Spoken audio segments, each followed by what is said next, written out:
Welcome to another video. और आज की वीडियो हम करेंगे review Tokyo Revengers Siya casein हेन या फिर टोक्यो रिवेंजर सीजन 2 जो अभी करंटली एयर हो रहा है। तो इसको आप भी देख सकते हैं और ये अभी एयर हो रहा है, तो इसको आप तक शेयर करना भी मेरा काफ़ी तक फ़र्ज़ बनता है। तो क्यों ना शुरू करें टोक्यो रिवेंजर्स सिया केसिन हेन के एपिसोड 1 का रिव्यू या फिर टोक्यो रिवेंजर्स सीजन 2 के एपिसोड 1 का रिव्यू। तो इसकी शुरुआत वहीं से होती है जहाँ पे कि सीजन 1 एंड हुआ था। तो अब तक ताकीमिची की छेड़खानी से टोके मांझी गैंग काफ़ी बड़ा बन चुका होता है और एक कमाल का ऑर्गेनाइजेशन बन चुका होता है, लेकिन वो लोग उसको एलिमिनेट करने की सोच रहे होते हैं।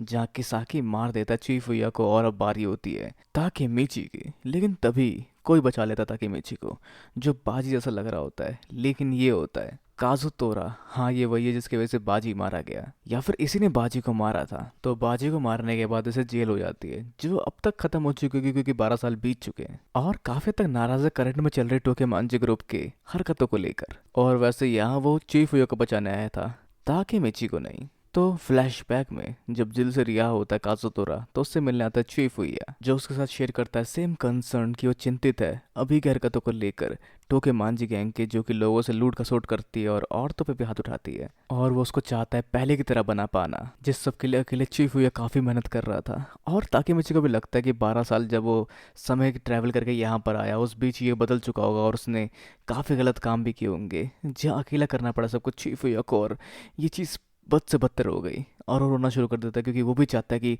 टोके मांझी ग्रुप नॉर्मल रहे जैसे कि उसके आइडियल थे शुरुआत से, जो सपना देखा था माइकी और ड्रैगन ने। लेकिन अभी चीज़ें काफ़ी तक बदल चुकी है, क्योंकि यहाँ पर ये कर रहे drug dealing, prostitution, illegal casinos, loan sharking और मर्डर।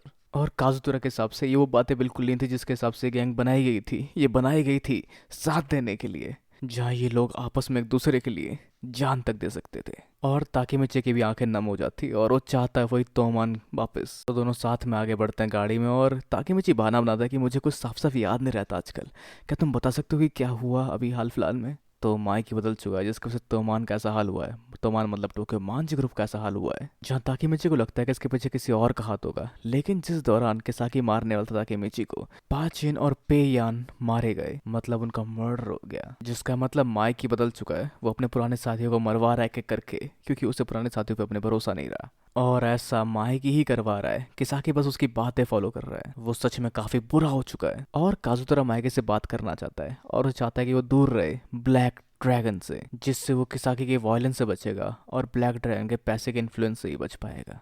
तो ब्लैक ड्रैगन एक बाइकर गैंग है जिनके पास पैसों का इतना कैश है कि उनके पैसे के बहकावे में आकर माइकी भी बुरा बन चुका है। और किसाकी और ब्लैक ड्रैगन के इन्फ्लुएंस को काफी हद तक रोका रखा था अकेले चीफ हुआ ने। और जिस सबको रिवर्ट करने के लिए इन्हें पुराने साथियों को मारना पड़ रहा है। तो ये सब चीफू ने कैसे किया, तो उसको मिला एक डिटेक्टिव जिसकी बहन को मरवा दिया था किसाकी ने, जिसमें किसाकी का हाथ था। और जहाँ पर वो डिटेक्टिव और चीफ हुआ साथ मिलकर काम कर रहे थे, जो किसाकी को कुछ भी करने से काफी तक रोक दे रहा था। तो वो नहातो ही था जहाँ पर दोबारा मारी गई हिनाटा, और इसके पीछे दोबारा टोके मांझी ग्रुप का ही हाथ है। तो किसाकी को रोकने का सबूत चीफ के पास है, जिसके वजह से पता ये चल जाएगा कि उसको किसाकी ने ही मरवाया था। तो गाड़ी लेके काजुतोरा पहुंचता उस जगह जहाँ पे वो बंदा मिलने वाला है, और वो मिलना चाहता है शायद ताकेमिची से, या फिर वो मिलवाना चाहता ताकेमिची को उस शख्स से जिसकी तरफ बढ़ता ताकेमिची अंधेरी गली में। और वो देखता है नाहाटो को और खुशी के मारे उसकी तरफ बढ़ता है। लेकिन नाहाटो उनका साथी नहीं होता, जो उसको मर्डर केस में गुनहगार कहकर गिरफ्तार कर लेता है, जिसके बारे में काजुतोरा को कुछ नहीं पता था। लेकिन काजुतोरा को धोखा देते हुए नाहाटो उसको कर लेता है अरेस्ट, और फिर हेडक्वार्टर में ले जाकर उसको दिखाता है एक वीडियो जिसमें उसका वो रूप था जो कि 12 साल तक मेंटेन रहा उसके फ्यूचर ट्रैवल करने के दौरान, जो काफ़ी खतरनाक लग रहा है। जो किसी ऑर्डर के बारे में बात कर रहा है जो कि उन्हें दिया गया एग्जीक्यूट करने के लिए, जिसके लिए उसने किसी को अपॉइंट किया है। पर अगर हम बात करें 12 साल के अंदर इसके ट्रैवल करने को लेकर, तो टाइम ट्रैवल करने के बाद इसका रिजल्ट काफ़ी हद तक अलग होता है, क्योंकि इस बार एक गैंग लीडर है, ना कि किसी बुक स्टोर पे काम करने वाला कोई शख्स। और इसको बस दिखावे के लिए इसको अरेस्ट करना पड़ा ताकि यहाँ पे ये बातें कर सके इससे। पर जिसके बाद आगे वीडियो प्ले करता ताकि मिची और जान पाता है कि उसके दोस्त आखुन को ऑर्डर दे रहा है उसके रियल नाम को लेकर, जहाँ पे किसी को मरवाने का ऑर्डर दिया जा रहा है इस बार। जाखुन की वाइफ प्रेग्नेंट है, पर उस सबसे कोई फर्क नहीं पड़ता, सब उस काम करना है। पर उसके बाद जब उसका वो टारगेट मारा जाता तो पता चलता है उसको कि वो उसकी गर्लफ्रेंड हिनाटा थी, जिसको उसने उसको मरवा दिया किसी और के ऑर्डर पर, उसे पता भी नहीं कि उसने ऐसा किया है, जिससे वो काफ़ी काफ़ी नाराज़ होता है खुद से। तो इस वीडियो को देख के पता ये चल जाएगा कि किसाकी का हाथ था उस मर्डर में जिसमें उसकी बहन मारी गई। पर नाओमी ये चीज़ और नहीं करना चाहता, और वैसे ही वीडियो छुपा रखी थी चीफुया ने ताकि नाफुमी सेफ रहे। पर नाफुमी हौसला खो चुका है, वो कई बार मरते हुए देख चुका है हिनाटा को, और हर बार कहीं ना कहीं वही इन्वॉल्व होता है, और इस बार भी उसने खुद मरवा दिया उसको। पर ताकेमिची तुम फंसाए गए थे। नहीं, ऐसा हर बार होता है, जब भी मैंने ऐसा किया कुछ ऐसा ही हुआ। आकुन मारा गया, चिफुया मारा गया, और यहाँ तक कि मैं बचा नहीं पाया बाजी को भी। इस सब का कोई फायदा नहीं हुआ, लेकिन नाहाटो से कंफर्ट करने की कोशिश करता है, लेकिन वो कहता है मैं तुम्हारी बहन को कई बार मार दिया। पर जहाँ पे नाहाटो भी रोते हुए कहता है कि तुमने मुझे बचाया है, तुमने काफ़ी कुछ चेंज किया है, और तुमने काफ़ी मदद की इस इन्वेस्टिगेशन में। लास्ट टाइम हम नहीं जानते थे ड्रैगन के बारे में, हम नहीं जानते थे बाजी के बारे में, ना ही काजुदोरा और चिफुया के बारे में, जो काफ़ी एसेंशियल डिटेल थी जो कि बाहर आई तुम्हारी वजह से। और तुम भी बदल सकते हो टोकेमांजी ग्रुप को, और मेरी बहन को बचा सकते हो। तो ताकेमिची ने काफ़ी इवॉल्व किया खुद को, मतलब वो फर्स्ट डिवीजन का कैप्टन बन चुका है, और एक स्टेप करीब था वो सिर्फ कैप्टन बनने के। लेकिन उस सब के बावजूद चीज़ें नहीं बदली, और उसकी बहन को उसने खुद ही मरवाया इस बार।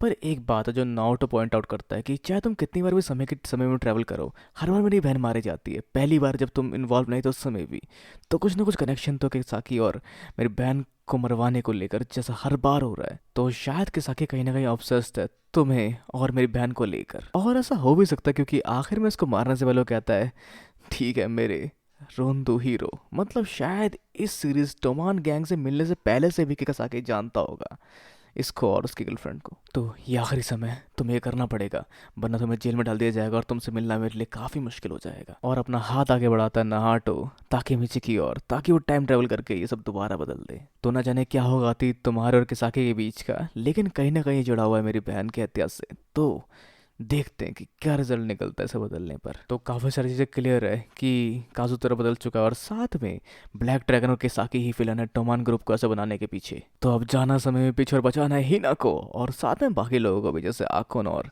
चिफुया। तो चलिए बचाते हैं सबको, और फिर इसके बाद हम पहुंचते हैं पास्ट में, जहाँ पर बॉलिंग बॉल खेल रहा होता है ताकेमिची। तो वो एक परफेक्ट स्ट्राइक करता है, पर हिनाटा के गेम इतनी कुछ खास नहीं होती, वो काफ़ी प्यार से गोले को छोड़ती है और वो डायरेक्ट बगल वाले गटर में घुस जाती है। तो स्ट्राइक स्ट्राइक खेलते हुए जहाँ ताकेमिची काफ़ी हद तक परफेक्ट होता है, उसे मिलता है एक शख्स जिसको कि उसने पहले तो कहीं देखा है, क्योंकि उन दोनों के स्ट्राइक साथ में होती है, तो वो उसकी तारीफ करता है। पर कौन है ये, जानेंगे इसके नेक्स्ट पार्ट में, और ज़रूर इसका कंटिन्यूशन आएगा क्योंकि ये कंटिन्यूस सीरीज है। तो मिलेंगे इसके नेक्स्ट पार्ट में आप लोगों से जल्दी, और उससे पहले बनाना है ब्लैक क्लोवर का कंटिन्यूशन। तो वैसे आप क्या सोचते हैं सीरीज़ को लेकर, और बहुत बहुत शुक्रिया 1000 सब्सक्राइबर कराने के लिए हमारे, तो उसके लिए आपके तहे दिल से शुक्रिया। और मिलते रहेंगे नई नई वीडियोस के साथ आगे इसी चैनल पे। तब तक के लिए अपने चैनल में कमेंट करना बिल्कुल ना भूलें, वीडियो को लाइक शेयर और सब्सक्राइब करना भी बिल्कुल ना भूलें। तब तक के लिए मिलते हैं अगली वीडियो में। Sayonara and have a nice day.